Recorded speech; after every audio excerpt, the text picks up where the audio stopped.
ada dialog besar yang terjadi di antara orang-orang pilihan, termasuk bahkan di antara para nabi dan Tuhan. Jadi unik, Allah sendiri kadang mengajari kecerdasan para nabi itu ya lewat dialog.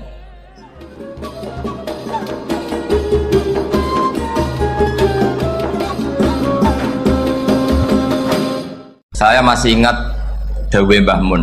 Saya nanti cerita mas saya sebentar, terus cerita kitab Al-Ataqoh As-Somadiyah dikarang Said Muhammad, fawaidnya maksudnya. Kalau Islam Arab, ini kata Mbah Mun, kalau Islam Arab itu contohnya kayak pohon kurma, jadi kuat. Dan wajah tasbihnya itu di daunnya tidak jatuh. Tapi kalau Islam Indonesia, kata Mbah Mun itu kayak padi, jadi ya agak doyong-doyong sedikit gitu. Jadi untuk menghadapi angin besar itu pilihannya dua, Anda kekar kayak kurma atau fleksibel kayak padi. Jadi ya doyong-doyong sithik gitu. Ada koruptor sowan, salam templeknya ya diterima gitu. Ada calon bupati cantik ya didukung, pokoknya agak-agak doyong gitu. Tapi baru kayak doyong itu nggak bisa roboh karena fleksibel. Jadi Kazar in akhraja syatahu, jadi ada dua tamsil. Karena memang menghadapi orang fasik, orang dolim ini kita sebagai ulama itu ya kebingungan. Ini mungkin Ki Afif bisa batul masail ini. Karena pertanyaannya gini, saya berkali-kali digojlok sama bapak saya. Berteman orang fasik hukumnya gimana? Pasti dijawab haram. Tapi kalau pertanyaannya dibalik, membina orang fasik hukumnya gimana? Baik. Dan bisa membina kalau berteman. Makanya Gus Azaim pernah bikin seni deh, muktamar seni. Anggap saja madhabnya seperti itu gitu. Jadi ya agak doyong-doyong sedikit. Masa ketop kok berteman orang yang macam-macam, tapi itu fleksibel. Nyatanya tetap soleh sampai sekarang gitu. Itu berarti itu ya gitu kata Bamun itu. Jadi untuk menahan angin yang besar pilihannya hanya dua, Anda kokoh kayak pohon kurma atau fleksibel kayak padi. Nah Islam Indonesia kata Mbah Mun itu pari wae katanya, padi. Jadi ungkapan-ungkapan para masyayikh ini penting karena khazanah yang saya baca. Saya berkali-kali cerita ini dalam kitab Khilyatul Auliya. Itu Abu Nu'aim Al-Asfihani cerita tentang riwayat Sufyan bin Uyainah, ini gurunya Imam Syafi'i. Itu setiap kali Nabi Isa dan Yahya, ini dua nabi yang sepurun, sama-sama masih muda. Nabi Yahya itu senengannya dolan ke orang-orang soleh, menyambangi orang-orang soleh. Tentu itu bagus. Tapi kalau Nabi Isa ini suka menyambangi orang-orang yang fasik, orang-orang yang nggak jelas. Ketika dua beliau ini ketemu, tentu yang perlu jawaban Nabi Isa karena kontroversi berteman sama orang-orang yang nggak jelas. Kata beliau, innama ana tabibun udawil mardo. Seorang kiai, seorang nabi, orang yang baik itu ibarat dokter. Di mana-mana dokter tuh ngobati orang yang apa? Sakit. Kalau Anda dokter dan peneliti satu penyakit, pasti cari daerah yang banyak pandeminya. Masa neliti pandemi di orang-orang yang apa? Sehat. Jadi ini juga perlu dibahsul masail karena tadi dibolak-balik itu. Bina orang berteman orang fasik hukumnya haram karena wa in kana dasarin fajannibhu sur'atan. Tapi kalau bina orang fasik hukumnya baik. Bisa bina kalau berteman. Jadi fikih itu ya karena dibolak-balik. Makanya sholat juga gitu, sholat yang tumak nina yang lama itu ya bagus. Masa jagongan mbek pangeran nggak asik, jagongan sama teman aja asik, masa jagongan sama pangeran tidak apa asik. Tapi kalau Ibnu Abbas sholat tuh cepet. Ketika ditanya kenapa kalau Anda sholat cepet, setan baru tata-tata mau goda sudah selesai. Karena setan itu ya jaga jaim tuh, jaga image. Jadi kalau mau goda orang itu ya surinan dulu, macak-macak dulu. Ternyata mau ke situ sholatnya sudah selesai. Lah kebetulan mazhab saya itu yang kedua itu gitu. Jadi kalau Gus Azaim itu sholat lama sekali. Itu ada mazhab tandingan, yaitu mazhab saya. Itu karena ini sepuh saya, meskipun top beliau tapi sepuh saya. Saya sudah 50, beliau baru 40. Ini berarti baru memulai kiai. Kalau pakai umur nubuah ini baru memulai. Jadi mazhab itu penting. Jadi pembanding itu harus diutarakan. Sehingga dalam fikih manapun itu sebuah mazhab itu harus diuji itu lewat pembanding. Dulu itu setiap debat fikih antar ulama itu mesti nggak ada yang menang. Misalnya saya kiai kelihatan miskin itu ya baik supaya santri-santri yang miskin itu punya teman gitu. Karena rata-rata santri itu miskin. Nah, dikancani kiai kan seneng gitu. Tapi problemnya kiai yang miskin itu ya nggak bisa nolong santri karena dia sendiri apa? Miskin. Makanya dulu Imam Syafi'i itu pengagum orang miskin. Setelah ngaji Imam Malik tanya, ya Imam Malik, orang yang sealim jenengan itu siapa? Jawabnya Imam Malik lucu. Dulu Abu Hanifah, sekarang orangnya sudah meninggal ya. Ilmunya dititipkan atau diwaris oleh Muhammad bin Hasan Asy-Syaibani. Akhirnya Imam Syafi'i dibiayai Imam Malik ke Irak. Imam Syafi'i miskin, bisanya ke sana dibiayai Imam Malik. Itu seperti Abu Ya Said Muhammad masyhur, ini murid beliau. Kalau ada santri boyong kan mesti apa? Disangoni. Disangoni. Ketika datang ke Irak, Muhammad bin Hasan Asy-Syaibani itu nata uang, nata emas itu di ruang tamu. Jadi ngitung uang itu di ruang tamu. Miliatan. Ini kaget, ini kiai kok kedonyan kata Imam Syafi'i gitu. Tapi apa kata Muhammad bin Hasan Asy-Syaibani? Anda kagum ini, Anda kaget ini. Kalau kamu menyoal orang soleh kaya, ini tak kasihkan orang-orang fasik. Biar dipakai judi, dipakai selingkuh, dipakai maksiat. Jangan-jangan. Harta ini harus tetap di orang soleh. Kalau ke orang fasik, bahaya. Berarti kiai boleh kaya, boleh-boleh. Semenjak itu ada gerakan kiai kudu sugih. Ya ada yang kesampaian, ada yang enggak gitu aja. Tapi karena kalau pakai logika fikih, harta itu fitnah. Oke, seakan-akan harta itu masalah. Tapi kalau ini dikuasai orang dolim, maka masalah besar. Jika orang-orang soleh ini harus juga menguasai harta. Nah, terus lama-lama dikiaskan kekuasaan. Kalau yang kuasain orang fasik, orang tidak sholat, ribet. Akhirnya kiai terus dukung, ya akhirnya ikut politik tadi. Nak menawa bupatinya kena diatur gitu. Diatur kon sholat, orang ngasih proposal, maksudnya diatur keng sholat maksudnya. Ini cerita-cerita apa logika-logika fikih. Makanya saya sering ngaji kitab-kitab itu, diantara yang saya suka adalah ada dialog besar yang terjadi di antara orang-orang pilihan, termasuk bahkan di antara para nabi dan Tuhan. Jadi unik. Allah sendiri kadang mengajari kecerdasan para nabi itu ya lewat dialog. Masyhur itu, Nabi Ibrahim itu punya ruang khusus untuk sholat dan tidak boleh siapapun masuk situ. Tahu-tahu ada yang sudah di situ. Beliau membuka, kaget. Siapa memberi izin ke kamu yang punya rumah ini? Saya yang punya rumah dan saya tidak memberi izin kamu. Yang memberi izin saya itu yang punya saya, kamu dan rumah ini. Yaitu Allah Ta'ala katanya. Wah berarti kamu malaikat dong? Iya, saya malaikat Israel. Disuruh nyabut nyawa kamu kan? Ya agak sopan karena nggak pernah mondok di Salafiyah gitu, namanya malaikat Israel itu.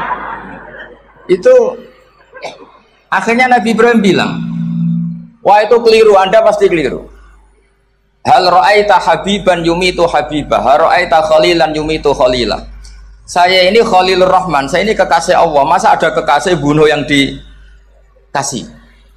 Itu Israel akhirnya ngaji, masuk akal juga. Ternyata perintah ini mungkin hoax ya, pokoknya dia terus mikir akhirnya. Iya ya, masa ini kekasih Allah kemudian oleh Allah dibunuh, dimatikan. Terbanglah Israel, matur lagi, ya Allah, kata Ibrahim, hal ra'aita khalilan yumitu khalilah. Masa kekasih bunuh yang dia apa? Kasih. Kayaknya masuk akal Gusti. Mulai ngaji lah kira-kira gitu malaikat itu. Akhirnya oleh Allah dijawab, ya sudah begini, kamu datang ke Ibrahim bilang, hal ra'aita habiban yakrahu ayyalqa habibah. Masa kekasih tidak siap ketemu yang dikasih? Nah, Jadi akhirnya Nabi Ibrahim, Israel datang lagi. Logikanya sekarang nggak gitu begini. Diajarin. Hal ra'aita habiban yakrahu ayyalqa habibah. Masa kekasih tidak siap ketemu yang dikasih. Kata Ibrahim, oke, ya, terus mau meninggal. Jadi kalau jenengan cinta betul sama Allah ya harus, ya tidak usah, jangan sekarang tapi. Kalau mati di rumah aja, kalau di pondok repotnya kiainya nanti. Tapi nanti setelah punya cucu banyak lah. Nah, barokahnya baca ini dialog-dialog orang pilihan ini akan tersibak. Karena tidak dalam semua kebaikan itu nggak ada logikanya. Rata-rata ada logikanya. Misalnya begini, kalau Anda orang soleh, kemudian anak Anda pamit mau sekolah di Jerman, pilihan Anda mengizinkan apa enggak? Karena potensi jadi fasik ya tinggi karena di tempat-tempat mas. Potensi berdakwah dari daerah yang untuk daerah yang tidak ada dai-nya menjadi ada. Itu mesti ulama itu berdebat. Misalnya punya anak pamit mau kembali atau keluarga. Yang satu cara berpikir optimis.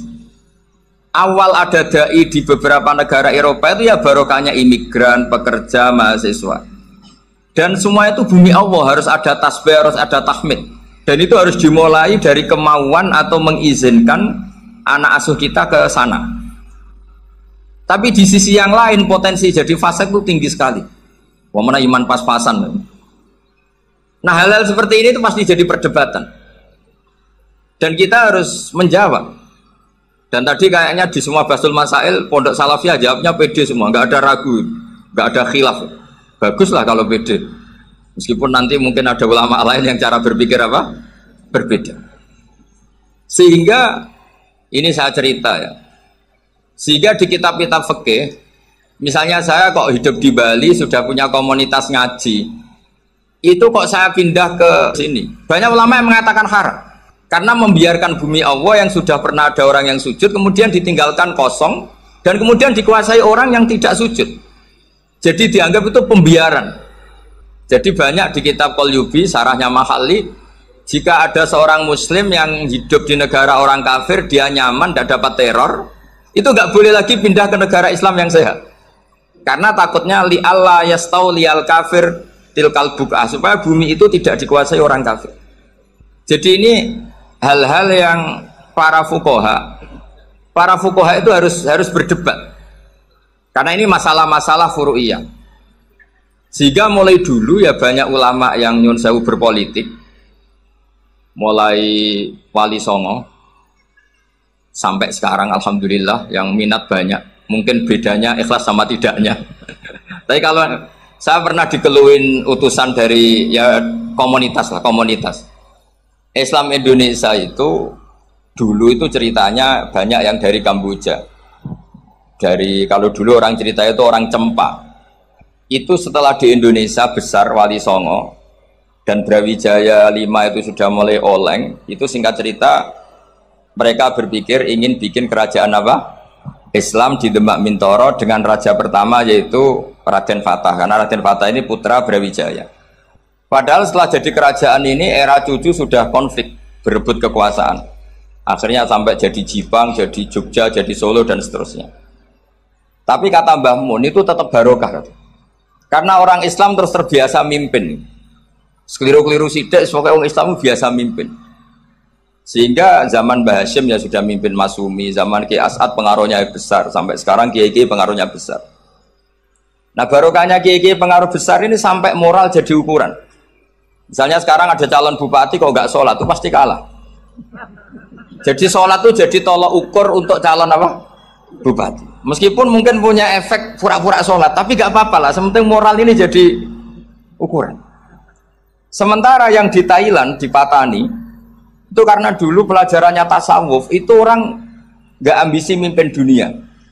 Tahu-tahu dipimpin. Dan akhirnya nyuwun sewu ya saake Islam-Islam yang dulu terlalu tasawuf, karena gak punya pengalaman memimpin, akhirnya lazimnya konsekuensinya hanya dipimpin. Tapi Islam Indonesia beda. Karena kulino mimpin itu akhirnya dari orang Islam biasa menjadi Islam yang sholat, sampai Islam yang bisa ngaji itu bisa mimpin negara. Tentu yang paling populer dimulai Gus Dur. Jadi ini sesuatu yang barokahnya istihad para kiai, sementing Islam kulino mimpin. Jika di Indonesia itu barokahnya itu, kebaikan itu jadi tolok ukur. Ada orang kok terkenal koruptor, atau terkenal nyuwun sewu selingkuh, atau terkenal apa, itu pasti tidak jadi. Karena moral itu menjadi tolok ukur. Dan itu adalah politik para kiai. Jadi ini saya cerita, dan itu negara juga akhirnya untung karena seleksi agama sama negara itu sama-sama kiai ya bilang negara harus dipimpin orang soleh, negara juga bilang seperti itu.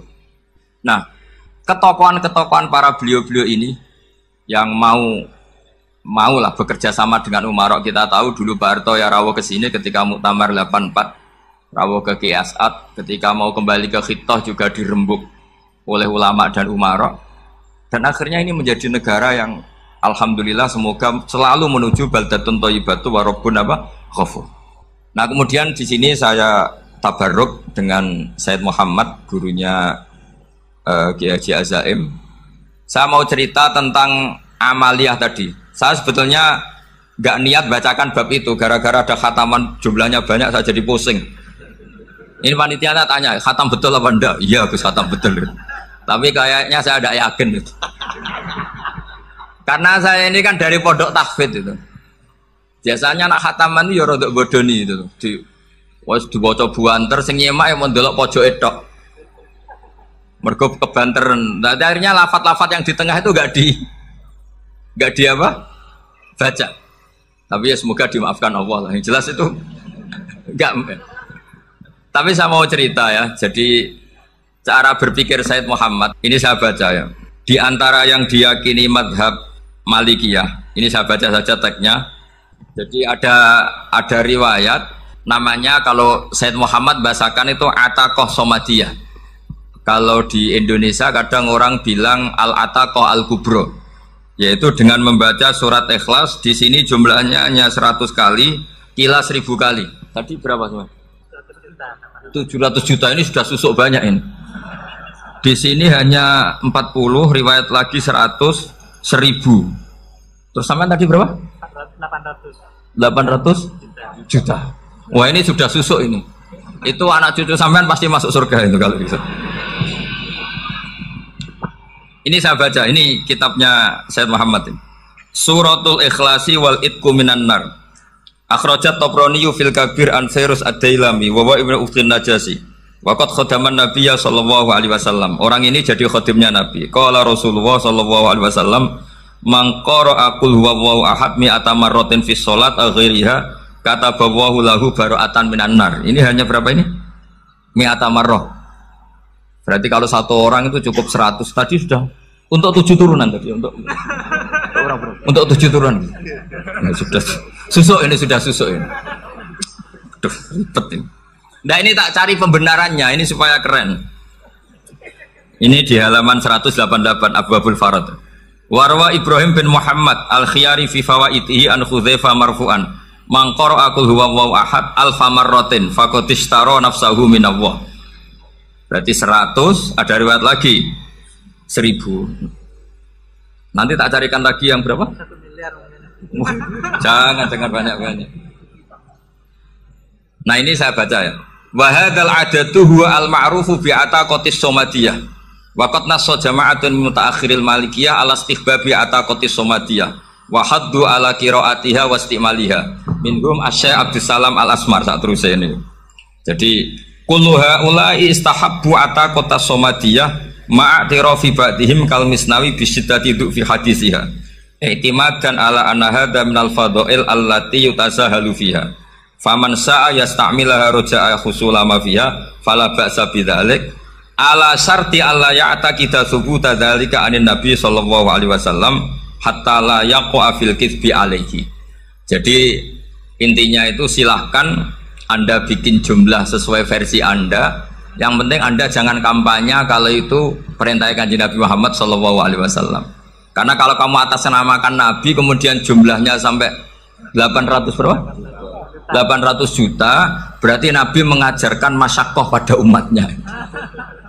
Jadi cukup yang riwayat itu di sini hanya 100 sama 1000. Jadi kalau jumlah tadi untuk 7 apa? Turunan.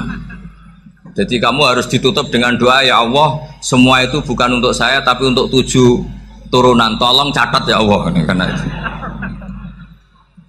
Jadi artinya gini loh ya, orang Indonesia yang sering mempraktekkan atakosomadiyah itu bukan tanpa dalil. Ternyata dalam madzhab Maliki, saya masih ingat ketika mbah saya kandung, bapaknya bapak, asmane Mbah Nur Syam, itu wasiatnya minta dibacakan 4000. Yang baca pas itu ya bapak sama anak-anaknya. Dan kemudian alhamdulillah zaman akhir itu mulai agak ngawur. Kalau ada acara itu wong liya kon maca anake mlebu metu gak melok maca. Itu keliru, saya jamin itu keliru. Saya sering kalau mimpin di rumah, kalau yasinan di tonggo-tonggo kok anaknya gak maca, saya keluar. Bapakmu wong liya kon maca kata saya. Jadi itu menurut saya itu yang jelas, saya sampai ngisi begini. Yang ada riwayatnya itu idza mata ibnu adam min qata amaluhu ila min salasin shadaqatin jariyah au ilmin yuntafa'u bi awaladin sholihin yatullah. Itu tidak ada di hadis au kiyayin sholihin yatullah kata. Yang ada itu awaladin apa? Sholihin. Jadi anaknya harus ikut, kalau tidak ada usaha kata. Akhirnya anaknya do wedi, nggih Gus nggih. Akhirnya tak kei jagung paling akeh, kula mendet sithik. Wong aku ora anake kok. Kadang-kadang enggak, orang lain baca buahnya, anaknya mau melebu metu mau enggak no tamu mbek rokokan. Itu harus ditobatkan itu. Keliru itu. Karena nasnya bukan awkiyayin solihin tapi awaladin solihin. Ini bukan provokator, ini memang iya seperti itu. Nah terus tentang la ilaha illallah itu penting sekali. Cuma saya mohon itu dielmoni lah. Jadi dulu kalimat ini menjadi spesial karena dielmoni, karena dimulai dari fa'lam annahu la ilaha illallah. Terusannya ayat tuh wastaghfir li dzambika walil mu'minina wal mu'minat. Saya ulang lagi ya. Terusannya ayat tuh wastaghfir li dzambika walil mu'minina wal mu'minat. Makanya menurut mazhab Sadili, kamu disuruh baca la ilaha illallah dulu, jangan istighfar dulu. Saya ulang lagi ya. Dalam mazhab Sadiliyah itu la ilaha illallah dulu, nggak boleh istighfar dulu. Alasannya masuk akal. Orang yang kafir 70 tahun itu sekali baca la ilaha illallah itu langsung yughfar lahum ma qad salaf. Sehingga la ilaha illallah sendiri sudah punya kekuatan supaya dosa kita diampuni. Qul lil ladzina kafaru iyantahu yughfar lahum ma qad salaf. Cara menghentikan kekafiran gimana? Dia melafadzkan la ilaha illallah. Ini kalimat yang begitu saktinya sampai orang yang kafir puluhan tahun itu dosanya semuanya terhapus hanya karena melafadzkan la ilaha illallah. Nah, makanya kata Abdul Hasan Asyadili wastaghfir li dzambika ay biadil kalimat. Seseorang sah di istighfar itu kalau melafadzkan la ilaha illallah. Misalnya ada orang kafir mati kafir, sah enggak anak cucunya mengistighfari dia? Tidak sah karena belum melafadzkan la ilaha illallah. Makanya kata Abdul Hasan Asyadili wastaghfir li dzambika ay bihadil kalimah. Sehingga lafadz ini spesial betul. Tapi kadang-kadang beberapa mursyid cara berpikir lain. Ini kalimat thayyibah harus dibaca orang suci sehingga mendahulukan apa? Istighfar. Untuk supaya pas ngelafatkan kalimat thayyibah sudah dalam keadaan apa? Suci. Itu juga masuk akal. Tapi secara meyakinkan saya sendiri lebih mengikuti manhajnya Abil Hasan Asyadili karena alasannya tadi. Yang kafir puluhan tahun saja langsung luntur dosanya karena melafadzkan la ilaha illallah. Artinya la ilaha illallah sendiri sudah bagian dari istighfar. Nah, ya tadi buktinya fa'lam annahu la ilaha illallah terus wastaghfir li dzambika walil mu'minina. Jadi orang sah diistighfari itu setelah dipastikan sah tauhidnya. Jadi setelah tauhidnya sah yaitu la ilaha illallah baru sah apa? Diistighfari. Sehingga orang kafir, saya ulang lagi, orang kafir yang mati kafir, anak cucunya tidak boleh apa? Tidak boleh menistighfar. Terus saran saya kedua, la ilaha illallah itu filosofinya itu nafyun li uluhiyati ghairillah wa isbatun li uluhiyatillah wahda. Filosofi la ilaha illallah itu gimana? Menafikan semua selain Allah itu tidak Tuhan dan hanya menuhankan Allah semata. Nah itu caranya gimana? Caranya kita harus terbiasa ini, karena tadi saya dibilangin panitia ini rata-rata mustameknya atau mustamiatnya ini santri. Caranya gimana? Dilatih pakai logika. Saya berkali-kali cerita kalau ngaji, saya sekaligus kampanye. Allah itu Tuhan yang begitu fair. Untuk menjadi Tuhan, Allah mempersilahkan, ada kualifikasi Tuhan. Jadi boleh, dikompetisikan itu boleh, kata Allah. Gak apa-apa kamu ngaku Tuhan gitu, kata Allah. Tapi nak ngaku pangeran itu paling gak ya direputasi lah, ada verifikasinya. Dimulai dari apa? Ya kalau jadi Tuhan itu setidaknya bikin langit bumi lah, aturannya gitu. Jadi kalau daftar bupati ya daftarlah ke KPU. Masa tahu-tahu jadi apa? Tuhan kemudian tidak punya prestasi bikin langit bumi. Sehingga Allah itu cara ngendikan tuh ya fair. Qul ara'aytum ma tad'una min dunillah aruni madza khalaqu minal ardi am lahum syirkun fis samawati. Coba yang kamu tuhankan selain saya, prestasinya apa? Ketika saya bikin bumi itu apa ikut bikin? Terus am lahum syirkun fis samawati. Kalau bikin langit, kalau nggak bisa ya urun lah gitu. Urun semen apa urun bego, pokoknya urun lah gitu. Urun ora, gawe bumi ora, ngerti-ngerti ngaku jadi pangeran. Kul hatu burhanakum. Jadi ya kan ya lucu kan, misalnya syarat kiai di Salafiyah kan keluarga Kiai As'ad, cucunya ngaji ngalim. Orang keluarga Kiai As'ad tuh aku kiai utama di Salafiyah. Oh mesti di penjara ya. Lah yo gak gawe langit bumi, gak ada prestasi terus ngaku sebagai apa? Tuhan. Sehingga fair. Makanya saya berkali-kali cerita.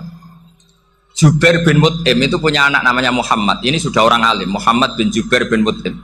Itu cerita awala Islami Abi. Mut'im itu orang pinter sekali. Saking pinternya dia jadi delegasinya orang Quraisy datang ke Rasulullah sebagai negosiator untuk membebaskan Asra Badrin, tawanan perang apa? Badar. Yang namanya disuruh itu pasti orang pinter. Tapi apa yang terjadi ketika nginep di masjid? Karena zaman itu gak ada hotel, nanti jadi geger. Orang musyrik nginep di masjid hukumnya gimana? Pasul masail tok.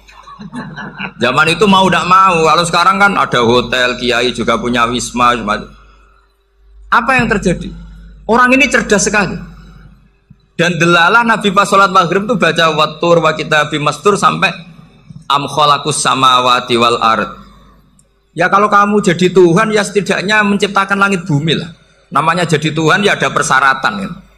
Paling tidak punya reputasi menciptakan langit bumi. Atau kalau jadi Tuhan setidaknya reputasinya itu enggak diciptakan yang lain. Am khuliqu min ghairi syai'in. Ini jadi Tuhan kok punya bapak, punya ibu.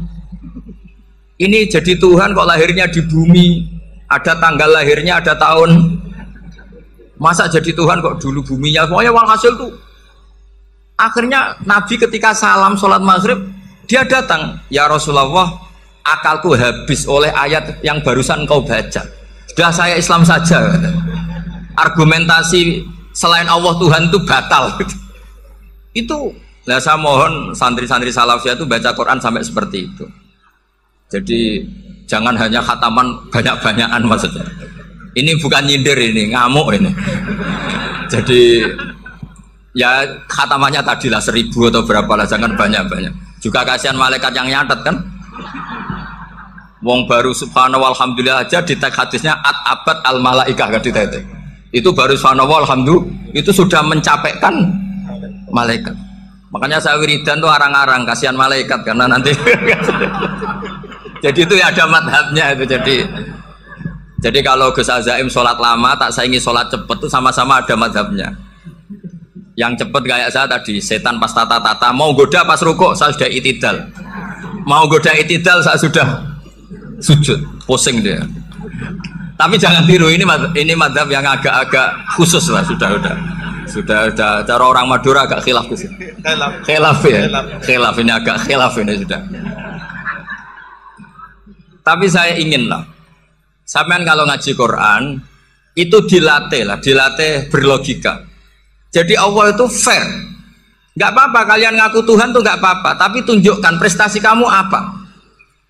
Aruni madza khalaqu minal ardi am lahum syirkun fis samawati.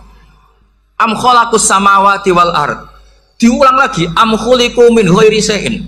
Setidaknya kalau jadi Tuhan itu ya nggak butuh yang lain lah.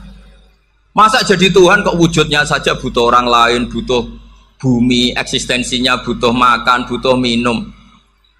Makanya Allah cara meniadakan uluhiyah selainnya itu Allah itu redaksinya itu mengena sekali. Yaitu tadi dengan cara-cara seperti itu. Sebagian ayat disebutkan ma asyattuhum khalqas samawati wal ardi wala khalqa anfusihim. Wong Tuhan kok nggak punya reputasi bikin langit, bikin bumi, bahkan untuk menciptakan dirinya sendiri saja nggak bisa. Ya sudahlah, kamu nggak usah ngaku Tuhan, nggak level kata gitu. Akhirnya terus ditemukan Tuhan yang sejati, yaitu wal awwalu wal akhiru wal zahiru wal batin. Nah, itu yang Mut'im ini tadi termasuk orang yang sangat cerdas sekali. Padahal itu bacanya bukan pas basul masail, enggak. Nabi pas sholat maghrib. Juga bukan pas ceramah, enggak. Tapi itu didengarkan. Makanya termasuk ini spesial untuk hormat saya kepada Ki As'ad. Makanya saya ini kalau mentasjik santri-santri, ini agak sensitif, tapi sudah saya tidak perlu takut fitnah. Saya termasuk kenapa saya ingin jadi ahli tafsir, tentu yang membentuk itu Mbah Maimun dan bapak saya. Bapak saya itu hafal Quran kayak hafal Fatihah, saking senengnya Quran. Mungkin bisa kamu saingi. Itu adalah orang kafir itu bisa paham Quran. Itu sangat menyinggung saya. Orang kafir itu bisa paham Quran. Ketika Umar Islam itu karena mendengar apa coba? Mendengar apa? Quran. Dan itu masih kafir apa sudah Islam? Masih kafir karena kalimat-kalimat yang di Quran itu begitu jelas wal kitabil mubin sehingga didengarkan orang kafir pun tuh ngefek. Makanya ketika Umar datang ke saudari putrinya kemudian dengar Toha ma anzalna alaikal Quran apa? Litasqa, itu dia terus iman. Begitu juga Mut'im. Itu ketika dengar Nabi baca surat At-Tur ya langsung iman. Makanya kata Ibnu Jarir At-Tabari, kamu jangan pernah bilang gini, syaratnya paham Quran itu harus alim, harus gini. Lah nanti berarti orang kafir punya alasan di depan Allah, ya Allah, engkau ngandani kami dengan Quran yang nggak bisa difahami kecuali alim dulu. Lah saya alim gimana? Nggak pernah mondok gimana? Saya kafir. Jadi artinya gini loh, kata Ibnu Jarir At-Tabari, Allah tidak mungkin mengatakan gini, ifhamil Quran bima la fahmalaka. Quran itu harus kamu fahami, sementara orang kafir karena lafadznya Quran khusus gak bisa memahami. Makanya Quran itu dibaca, itu banyak orang kafir yang menjadi muslim karena mendengar apa? Al-Quran, padahal kafir. Nah termasuk tadi Muhammad bin Jubair bin Mut'im ini itu menjadi Islam ya karena mendengar Quran, padahal dia saat itu masih apa? Kafir. Karena tadi logika misalnya nggak paham secara lafadz Arab. Sekarang misalnya nyuwun sewu ada orang ateis, saya pernah didatangi seorang ateis yang nggak percaya Tuhan. Saya mau Islam Pak Ba, asal Anda bisa menjelaskan Tuhan itu siapa. Coba Quran dibaca secara makna, tidak secara lafadz tapi secara makna. Begini misalnya, ada orang ateis datang ke saya, Pak Ba, saya mau Islam, asal Anda bisa menjelaskan Tuhan itu siapa. Terus saya tanya, ini ngajak goblok-goblokan apa pinter-pinteran? Kata saya. Terus dia jawab, ngajak pinter-pinteran Pak, saya ini doktor katanya. Maksudnya di akademiknya dia doktor, mungkin jurusan matematika atau apa, tapi di ketuhanannya jeblok. Terus tak tanya, kalau ini ada kertas, kamu suka ada rumusnya apa suka ada? Ya suka ada rumusnya. Kenapa ada kertas? Ya karena ada yang bikin. Nah kira-kira berstatus membikin atau membuat itu sesuatunya maujud apa enggak? Ya pasti maujud lah, pasti ada. Ya sudah, anggap Tuhan itu adalah sebab dari semua yang ada. Masa alam yang seperti ini, langit dan bumi ini maujudat, kemudian kamu katakan kholaqohal adam, bahwa alam raya yang maujud ini diciptakan oleh ketiadaan. Ya juga, berarti Tuhan itu ya. Ya itu yang namanya Tuhan. Nah, mulai dulu kiai-kiai ngomong gitu kan saya Islam katanya. Jadi kiai-kiai itu kadang-kadang kalau jawab pokoknya KBU digawe Tuhan. Beda dengan dakwanya orang-orang mantek. Orang-orang mantek itu kan nggak pernah nyebut Allah. Ini alam hawadis, la budda min muhdis. Meskipun mereka, nah muhdis ini menurut Islam namanya Allah, tapi sebetulnya kan nggak langsung bilang Allah. Jadi tak kasih tahu, alam raya ini maujud nggak? Ya maujud Pak. Bisa nggak sesuatu yang nggak ada menjadi faktor wujudnya yang ada? Ya udah bisa, namanya nggak ada itu nggak bisa jadi faktor. Nah itu hebatnya ulama-ulama kita ketika mengenalkan Allah itu siapa? Zat yang wajibil wujud. Jadi kita ini kalah pinter be ulama-ulama dulu. Ya alhamdulillah kalahnya sama ulama dulu. Kalau kalah sama ulama sekarang isen lah. Jadi ulama dulu sudah pinter. Pasti pertanyaan dasar manusia, hadil maujudat tuh man khalaqaha, siapa yang menciptakan? Kalau kamu langsung jawab Allah atau Tuhan, mereka pasti tidak nerima. Ya jawab saja hadil maujudat mesti khalaqaha maujudun. Nah berhubung maujud ini berstatus pencipta harus super. Lah super ini oleh ulama disebut wajibul wujud atau musabbibul asbab yang oleh Islam dinamai Allah. Tapi kita langsung ngomong Allah, ya mesti aja bingungkan kan bagi yang bingung maksudnya. Ya saya mohonlah kalimat-kalimat la ilaha illallah itu diamatilah, diresapi sampai seperti penjelasan saya ini sehingga punya kualitas ilmu. Karena syaratnya memang fa'lam, harus punya kualitas apa? Ilmu. Ilmu itu apa? Ma'rifatus syai' ala ma huwa alaih. Mengenal sesuatu sesuai detail-detail sifatnya sesuatu itu. Misalnya kalau Allah sudah jadi Tuhan, ya harusnya qabla kulli syai'. Masa Tuhan sama yang dituhani wujudnya dulu yang dituhani? Ditemukanlah sifat awal atau qadim. Makanya kalau sudah bertauhid harus hafal akidah berapa khamsin. Dimulai apa? Wujud. Kenapa harus dikatakan wujud? Karena alam raya ini kadung maujudat. Hadhil alam maujudun. Masa maujudun khalaqahul adam? Masa maujudat khalaqahul adam? Nah itu yang disebut am khuliqu min ghairi syai'in am humul khaliqun. Jadi saya mohon semohon-mohonnya cobalah tradisi-tradisi lihat baru ayat ini dihidupkan lagi sehingga kita baca Quran itu sekaligus menjadi orang yang sangat argumentatif. Karena Quran adalah qul falillahil hujjatul balighah. Dilatih. Jangan bosan dilatih. Makanya kalau saya baca ayat-ayat seperti itu cek fair Allah itu.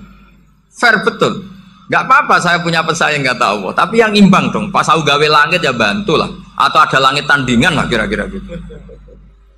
Kalau saya bikin bumi ya ada bumi. Nah misalnya sekarang orang Cina bikin matahari, materinya dari mana coba? Dari yang sudah ada sekarang kan? Tetap saja agak ikut bikin kan? Tapi kalau Allah bikin langit bumi minal adam minal wujud. Kalau mereka paling rekayasa yang sudah wujud diotak-atik. Nah harus sampai seperti itu, sampai kata Gus Azim kul hatu apa burhanakum tadi. Jadi ini cara-cara kita untuk menguatkan iman. Aruni madza khalaqu minal ardi am lahum syirkun fis samawati. Terus kata Allah itu nih kita bimin qabli hadza au asaratim min ilmin.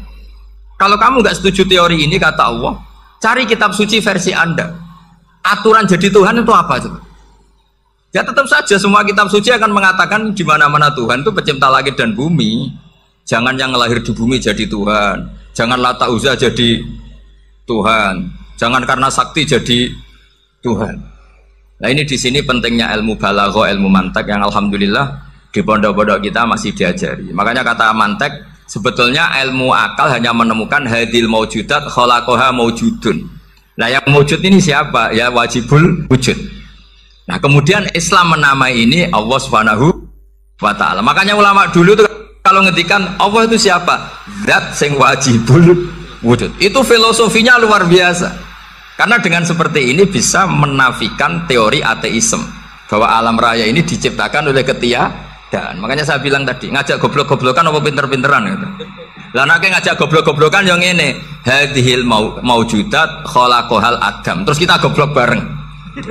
Loh iya kan barang maujud diciptakan yang tidak maujud. Wong ora wujud kok mempengaruhi sing wujud. Ya monggo nak goblok bareng kata.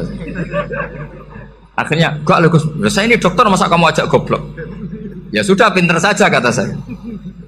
Alhamdulillah karena debat kecil ini dia menjadi nyaman lagi dengan apa? Islam. Memang saya tentu nggak bisa disalahkan doktoralnya karena di ilmu yang selain apa? Teologi gitu. Tapi kan polanya dia pasti pinter. Makanya ini sekaligus mengingatkan anak-anak lah. Kecakapan menjelaskan itu harus dilatih. Karena di antara kelebihannya Quran itu wal kitabil apa? Mubin. Yaitu kitab yang punya kemampuan menjelaskan. Ini yang terakhir saya beri contoh. Terakhir ini penjelasan Quran. Dulu orang kafir itu cara berpikir itu begini. Muhammad, urusan kita ini banyak, problem kita banyak. Masa iya urusan yang banyak ini cukup dengan satu Tuhan? Kalau problem banyak ya Tuhannya harus banyak. Ada Tuhan pohon, Tuhan hujan. Ya kayak Cina itu ada Dewi Kuan Im keberuntungan, ada yang sial. Yang pokoknya diurus yang banyak lah. Maka mereka bilang aja'alal alihata ilaha wahida inna hadza la syai'un ujab. Ini aneh, urusan banyak kok Tuhannya satu, ini aneh lah. Tapi Nabi secara sabar, dan yang diomongnya orang kafir. Jadi nanti kalau anak Mbak Tali gak paham Quran, kebangetan, orang kafir saja paham. Akhirnya Nabi secara santai, secara rileks memberi penjelasan gini. Kalau Anda menjadi buruh, kalau orang Arab dulu bilang abdan, kamu suka nggak punya majikan banyak, perintahnya beda-beda, semuanya memaksa kamu untuk nurut. Sama punya majikan satu yang baik. Ya nggak suka lah Muhammad, kalau majikan saya banyak, semuanya berhak merintah saya, nggak enak. Majikannya satu saja. Terus kata Nabi, Tuhanmu itu majikan kamu. Kalau Tuhannya banyak, kamu bingung. Nanti perintahnya banyak. Akhirnya mereka paham. Dan itu segampang itu Allah memberi penjelasan. Darabahu masalah rojulan fihi syuraka umutasyakisuna wa rajulan salamal lirajul hal yastawiyani masalah alhamdulillah. Langsung diberi analogi. Kalau kamu jadi buruh, punya majikan banyak, yang perintahnya beda-beda. Kemudian jadi buruh yang majikannya satu, kamu milih mana? Ya milih satu Muhammad. Ya sudah. Kalau Tuhannya banyak, perintahnya banyak, kamu juga bingung. Langsung menjadi faham. Nah, ketika ada orang tidak ikhlas, Nabi cara memberi penjelasan juga gampang. Misalnya saya dikasih uang Gus Azaim 1 juta. Kemudian matur nuwun saya sama Pak Afif, aneh nggak? Saya ini orang aneh nggak? Orang aneh nggak? Itu Nabi kalau mencontohkan orang tidak ikhlas gitu. Kata Rasulullah, orang tidak ikhlas itu sebagaimana orang beli budak. Min kholisi malih, budak itu dibeli dari uangnya sendiri. Kemudian fa'amila hadal abdu, budak ini kemudian bekerja dan a'tohullatahu, hasilnya dikasihkan sama orang lain. Terus Nabi memberi percontohan, ayasurukum ayakuna abdukum kadzalik. Apa kamu suka kalau budak kamu seperti itu? Dulu orang-orang dulu kan beli budak untuk disuruh bekerja, terus disuruh setor apa hasilnya. Jadi budaknya kamu yang beli, yang biayai. Kalau sekarang mungkin nggak ada budak, gini lah. Saya nyuruh Zaid, tak kasih mobil, tak kasih bensin, tak kasih uang jalan supaya narik angkot. Hasilnya disuruh ngasihkan saya. Ternyata dikasihkan orang lain dan matur nuwun sama orang. Kamu suka punya budak seperti itu? Ya tidak suka ya Rasulullah. Ya ibaratnya seperti itu. Bumi yang bikin Allah, nyawa kamu yang bikin Allah, semua fasilitas dari Allah. Kemudian kamu menyembah selain Allah. Segampang itu. Dan Nabi telaten sampai dulu yang mayoritas orang kafir menjadi mayoritas Muslim. Dan semuanya tanpa paksaan. La ikroha fiddin. Karena qad tabayyana rusdu minal ghayy. Nah, cara tabayyana gimana? Yaitu punya kemampuan menjelaskan. Wal kitabil apa? Mungkin. Ini makanya saya mohon lah. Ini saya mohon semohon-mohonnya anak-anak ini kan kader-kadernya Mbah Samsul Arifin, Mbah As'ad, Gus Fawaid, sekarang Gus Azaim, semuanya harus punya kemampuan wal kitabil apa? Mungkin. Sehingga diantara sifatnya Nabi itu fatonah, punya kecerdasan. Nabi itu gak pernah debat kalah. Itu meskipun sudah terdesak gak pernah kalah. Pernah Nabi itu ngendikan la adwa wala tiarata, tidak ada penyakit menular. Ada orang yang mungkin kurang suka iseng, ada onta yang sudah gudiken dijejerno sama yang waras, ternyata yang waras jadi gudiken. Akhirnya Nabi diundang lah kira-kira gitu. Ya Rasulullah, kata engkau gak ada penyakit menular, tapi ini onta yang gak gudiken tak jejerkan yang gudiken ikut gudiken, berarti kan menular. Nabi santai jawab, faman jarrobal awal, lalu yang pertama gudiken ketularan siapa katanya. Wah kalau ini asli Nabi, ya sudah seperti itu. Jadi ngiranya dia menang karena yang gudikan pertama nulari yang kedua. Ternyata Nabi tanyanya lagi, faman jarrobal awala, yang gudikan yang pertama siapa? Oh ini asli ya, maksud saya itu. Jadi Nabi itu gak pernah kalah. Karena Nabi punya apa? Fatona. Jadi saya mohon, ya tadi makanya ini efeknya tuh khatamannya nggak boleh banyak-banyak ya. Maksud saya kalau musim khataman ya nggak apa-apa, khataman banyak-banyak. Tapi kalau nggak musim khataman ya musim-musim tadabbur gitu. Tapi kalau ini musim khataman ya monggo lah. Cuma saya kok kasihan malaikatnya ada di itu. Assalamualaikum warahmatullahi wabarakatuh.